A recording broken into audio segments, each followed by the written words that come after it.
என் அருமை உலகத்தமிழ் மக்களே, தாய்மார்களே, பெரியோர்களே, சிறார்களே, என் அருமை சீடர்களே, யோக நண்பர்களே, யோக விரும்பிகளே, உங்கள் அனைவருக்கும் என் இனிய காலை வணக்கம். கலைஞர் தொலைக்காட்சி நிகழ்ச்சியில் நலமுடன் வாழ என்னும் பிரிவில் யோகாசனத்திற்கு அதிக முக்கியத்துவம் கொடுத்திருப்பதை நீங்கள் அறிவீர்கள். அதிகாலை வேளையில் இந்த பயிற்சி செய்வதால் ஏற்படக்கூடிய நன்மைகளை பலமுறை நான் உங்களுக்கு விளக்கியிருக்கின்றேன். மற்ற விளையாட்டுகளுக்கெல்லாம் ஃபுட்பால் விளையாடுவதோ, பாஸ்கெட் பால் விளையாடுவதோ, கிரிக்கெட் விளையாடுவதோ எல்லாராலும் முடியாது. அதெல்லாம் பணக்கார விளையாட்டு. எல்லாராலும் போய் இந்த விளையாட்டுகள் எல்லாம் கிராம மக்கள் எல்லாம் கிராமத்தில் உள்ள பள்ளிக்கூடங்களெல்லாம் செய்ய முடியாது. யோகம் என்றால் எந்த கருவியும் தேவையில்லை. படுத்திருக்கிற இடத்திலேயே நாம் செய்து விடலாம். பள்ளி வராண்டாவிலே செய்து விடலாம். வீட்டில் நாம் படுத்திருக்கிற இடத்திலேயே செய்து விடலாம். வசதி உள்ளவர்கள் அவர்கள் எங்கே வேணாலும் போய் செய்யலாம். கடற்கரை ஓரத்தில் செய்யலாம், அல்லது எங்கே ரெசார்ட்டில் போய் வேணாலும் செய்வதற்கு அவர்களுக்கு வாசிப்பு வசதிகள் உள்ளது. ஆகவே இது ஒரு மருந்தில்லா மருத்துவம். எந்த கருவியும் தேவையில்லை. நமக்கு நாமே டாக்டர் ஆகக்கூடிய ஒரு அற்புதமான பயிற்சி தான் இந்த யோக பயிற்சி. அந்த நிலையில் நமக்கு பாருங்கள், இன்றைக்கு தரணிகா 10, நெகரிகா 6 SBOA பள்ளியில் சின்மா வித்தியாலயத்திலும் SBO பள்ளியிலும் படிக்கிறார்கள். இங்கே நமது பள்ளிக்கு நமது பயிற்சியாலைக்கு வந்து இருவரும் பயிற்சி செய்து கொண்டிருக்கிறார்கள் வெகு காலமாக. அவர்கள் இப்பொழுது தனுராசனத்தை செய்ய போகிறார்கள். வில் ஆசனம் என்று பெயர். என் அருமை குழந்தைகளே, நீங்கள் பத்மாசனத்தை கலைத்து விட்டு அப்படியே குப்புறப்படுங்க.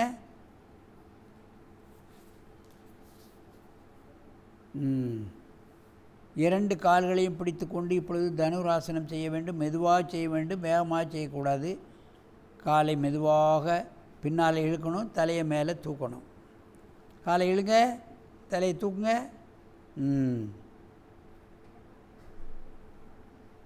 மார்பகம் அறியப்படுகிறது, முதுகெலும்பு வளைக்கப்படுகிறது, முட்டு வளைக்கப்படுகிறது, தலை மேலே தூக்கப்படுகிறது. வயிற்றிலே இவருடைய உடல் கனப்புறம் வயிற்றுக்கு வந்து விடுகிறது. தனுராசனம் என்றால் வில்லாசனம் என்று பெயர். அம்பு வந்து எதிரிகளை கொல்லும். இந்த தனுராசனம் நோய்களை கொல்லும். அதாவது அன்னமய கோஷம், பிராணமய கோஷத்தை சரியாக இயங்க வைக்கும். ஜீரண கருவிகளையும் நுரையீரல், இருதயம் இதையும் சரியாக இயங்க வைக்கக்கூடிய இந்த ரெண்டுலேயும் தான் நிறைய நோய் வரும். அதை நீக்கக்கூடிய அற்புதமான ஆசனம் தனுராசனம். எங்கே லேசாக ஆடு பார்ப்போம். முன்னும் பின்னும் தலையை ஆட்டு, முன்னும் பின்னும் இழுத்து ஆட்டு. அப்படிதான். ஜீரணக்கருவிகளில் உள்ள என்ன வியாதியும் அடிபட்டு போகும். சிறுகுடல், பெருங்குடல், கல்லீரல், மண்ணீரல், கணையம், இன்னும் கர்ப்பப்பை, இன்னும் எத்தனையோ உறுப்புகள் இருக்கிறது. கமேங்கிரியாஸ், வயிற்றிலே தான் எத்தனை வியாதிகள் பாருங்கள். அதெல்லாம் அடிபட்டுரும். அது எங்கே நம்ம பாரமரிக்கிறோம்? அப்படியே நிறுத்துங்கள். காலை கீழே போடுங்கள். 2 மூச்சு வாங்கி கொள்ளுங்கள். மூச்சு இழு.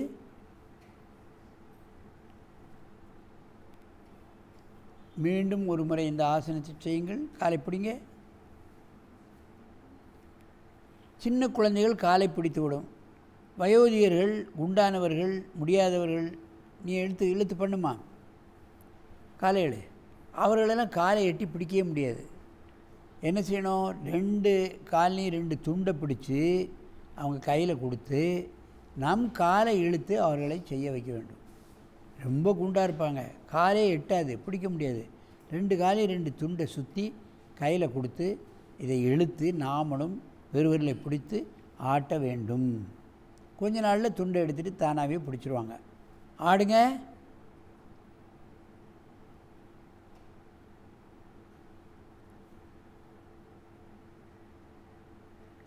வயிற்றிலே உள்ள அத்தனை ஜீரணக்கருவிகள், சிறுகுடல், பெருங்குடல், கல்லீரல், மண்ணீரல், கணையம், பேங்கிரியாஸ் எல்லாமே கசக்கப்பட்டு அது தூண்டப்பட்டு சரியாக வேலை செய்யக்கூடிய தன்மையை இந்த ஆசனம் செய்கிறது.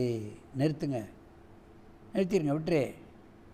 நன்றாக மூச்சை இழுத்து கொள்ளுங்கள். எந்த நிலையிலையும் ஆண்களாகட்டும் பெண்களாகட்டும் வயிறு பெரிதாகக்கூடாது. பெரிதாக விடவே கூடாது.